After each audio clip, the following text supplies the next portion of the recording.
तो रिया चक्रवर्ती को 22 सितंबर तक भायखला जेल की हवा खानी पड़ेगी। आज मुंबई की सेशन कोर्ट ने रिया चक्रवर्ती और शौविक चक्रवर्ती समेत सभी 6 आरोपियों की जमानत याचिका को खारिज कर दिया।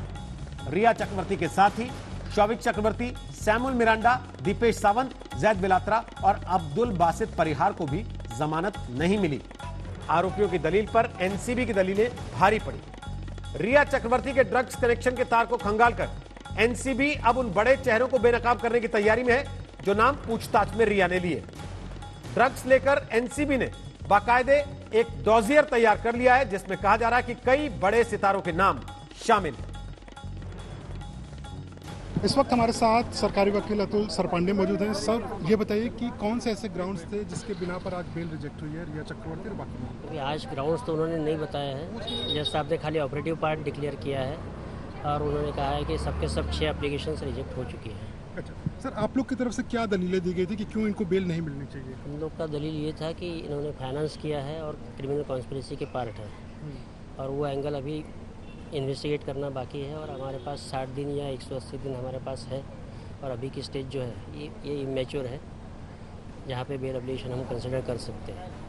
तो ये इमेच्योर स्टेज होने के कारण यहाँ पे हम लोग कंसिडर नहीं कर सकते, ऐसा हमारा कहना था। सर, रिया चक्रवर्ती मुख्य आरोपी बताई गई हैं। इस वक्त क्या क्या ऐसे सबूत हैं जिसके बिना पर आप लोग केस आगे बढ़ाना चाहेंगे? आप लोगों ने रिया को मुख्य आरोपी किया है, लेकिन हमारे लिए एक और 2 जिनके पास से 59 ग्राम मिला था वो मेन आरोपी है। वहाँ से ये कड़ी चालू हो गई है और कितने कहाँ तक जाएगी मुझे भी नहीं पता, लेकिन जा रही है। लेकिन अगर मान लीजिए उनको बेल मिलता है तो क्या है, क्योंकि एक जो उनकी तरफ से ग्राउंड था कि कायजान इब्राहिम जो है उसको तो बेल मिल गई थी पहले। कैंसिलेशन की हम लोग आ गए। आप लोग कायजान इब्राहिम का कैंसिलेशन करा रहे हैं? फाइल कर दिया हमने, ऑलरेडी फाइल किया है। अच्छा सर, आगे ये लोग हाई कोर्ट जाने वाले हैं, वहाँ पर भी क्या आप लोग अपोज करेंगे? क्या ग्राउंड्स रहेंगे वहाँ पर? हाई कोर्ट में क्या है मुझे पता नहीं, क्योंकि शायद मैं हाई कोर्ट में नहीं हूँ। Therefore I can't say anything. NCB will be in a position to say something. Sir, Rhea Chakraborty और शौविक के बारे में बस बता दीजिए आप कि क्या ऐसे सबूत हैं इस वक्त जो कि उनके अगेंस्ट में जा रहे हैं, फाइनेंस की डिटेल्स और I can't discuss right now. और स्टेटमेंट्स को लेकर जो बात है, क्योंकि उन्होंने कोर्ट में आरोप लगाया कि एनसीबी ने जबरदस्ती बयान दर्ज किया। नहीं, वो रूटीन रहता है। It is a routine procedure to retract statement. They have retracted it, nothing more than that. It is a routine process. Okay, thank you so much. और इस मामले में दीपेश सावंत के वकील से भी आज तक ने बात की, सुनिए उनका क्या कहना। दीपेश सावंत इस पूरे केस में सबसे अहम कड़ी थे और अली उनकी ओर से इस पूरे हियरिंग में आगे थे। अली जो दीपेश सावंत के वकील हैं। सबसे जो बड़ी फांस इस पूरे केस में, सबसे बड़ी मुश्किल आपको क्या नजर आई? इसके अंदर सबसे बड़ी मुश्किल यही नजर आई कि अभी ये कॉन्स्पिरेसी बताया जा रहा है कि all the accused are in this together और ये बड़ा ड्रग सिंडिकेट बताया जा रहा है। अभी इसके अंदर ज्यादा कुछ मुश्किल तो है नहीं कि जितने भी सेक्शन एप्लीकेबल है हमारे क्लाइंट के ऊपर सब बेलेबल सेक्शन है, उसके अंदर कोई नॉन बेलेबल सेक्शन है। दीपेश सावंत पर बेलेबल थे, लेकिन रिया चक्रवर्ती और शौविक के ऊपर कुछ एक्स्ट्रा सेक्शन है, जैसे कि सेक्शन 27 है जो नॉन बेलेबल है। But you can not be sure कि अभी क्या वजह से बेल एप्लीकेशन रिजेक्ट किया गया। आज अभी हमको सिर्फ यही बताया गया है कि all the bail application at this moment 6 के 6 रिजेक्ट कर दिया। पहला कारण जो मुझे समझ में आता है कि एक तो ये नॉन बेलेबल धाराएं जो रिया और शौविक पे लगाई गई हैं, लेकिन दूसरा वह आपको सबसे महत्वपूर्ण क्या लगता है? क्या ऐसी कोई वजह कि एनसीबी ने चूंकि ये कहा कि केस प्राइमा फेसाई है? दूसरा ये वजह हो सकती है कि इन्वेस्टिगेशन जो है अभी बहुत क्रूशियल स्टेज पे है। अभी एनसीबी जैसे ऐसे बता रही थी, उनका ये आर्ग्यूमेंट था कि अभी अगर अक्यूज को छोड़ दिया जाए तो अक्यूज उनके एनसीबी के हिसाब से, अकॉर्डिंग टू एनसीबी, उन्होंने ये कंटेंशन दिया था, कोर्ट में अपनी दलीलों में बताया था।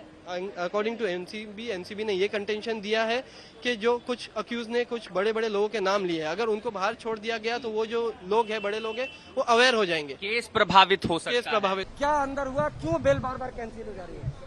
बेल बार बार कैंसिल नहीं हुई सर। बेल पहली बार, ये जो 6 एक्यूज है उनकी बेल पहली बार रखी गई और पहली बार उनका रिजेक्ट हुआ बेल एप्लीकेशन सर। अच्छा। हाँ, क्या मुश्किल आ रही है? कौन सा ऐसा सेक्शन है जिस वजह से लगातार 2 अदालतों से जमानत खर्ची होगी? ऐसा कौन सा सेक्शन नारकोटिक्स कंट्रोल? दो अदालतों से बेल एप्लीकेशन ये बराबर नहीं है सर। आज पहली बार स्पेशल कोर्ट से बेल एप्लीकेशन 6 लोगों की रिजेक्ट हुई है सर। जैद बिलात्रा की हद तक अगर बात करते हैं तो सर। रिया की वक्त बात करें, रिया शौविक, मैं उनके बारे में मैं नहीं बोल सकता सर। उनके एडवोकेट लॉयर दूसरे हैं, मैं जैद बिलात्रा का एडवोकेट है। मैं और लॉयर, अगर आप आर्गुमेंट में चुकी रहे हैं, अंदर शामिल रहे हैं, तो क्या ऐसा है नारकोटिक्स कंट्रोल ब्यूरो का सेक्शन जिस वजह से रिया एंड शौविक को मुश्किलें आ रही है? सर एक्चुअली ये बात फैक्ट तो आप भी जानते हैं सर कि उसमें जो सेक्शन लगाई गई है, बाद में सेक्शन 27 जो 20 सेक्शन जो अट्रैक्ट है उसमें पनिशमेंट 10 साल की है सर। और इन्वेस्टिगेशन जो है इनिशियल स्टेज पे है।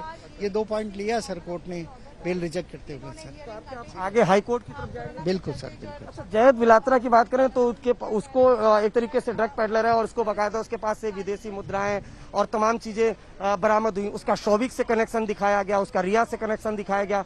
ये भी मुश्किल आ रही है क्योंकि पूरा चैन स्टेब्लिश कर दिया नारकोटिक्स कंट्रोल ब्यूरो। सर उसका जो कनेक्शन जैद का दिखाया गया शौविक से, रिया से, एक व्हाट्सएप चैट के ऊपर दिखाया गया सर।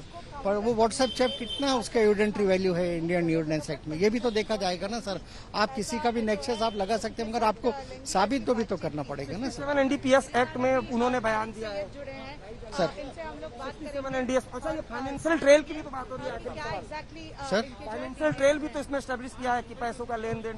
वही सेक्शन 27B जो है ना, वही फाइनेंसर और उसके अंदर वही सेक्शन है ना कि फाइनेंस करना। यानी उसमें ऐसा है कि अगर मैं आपको पैसे देता हूँ कि आप पैसे देता हूँ मगर मैं खुद ड्रग्स नहीं ले रहा हूँ, मगर आपको पैसे मैं प्रोवाइड कर रहा हूँ और वो पैसे से आप अगर ड्रग्स लेते हैं तो मैं आपको फाइनेंस कर रहा हूँ, इस तरह से वो सेक्शन है सर।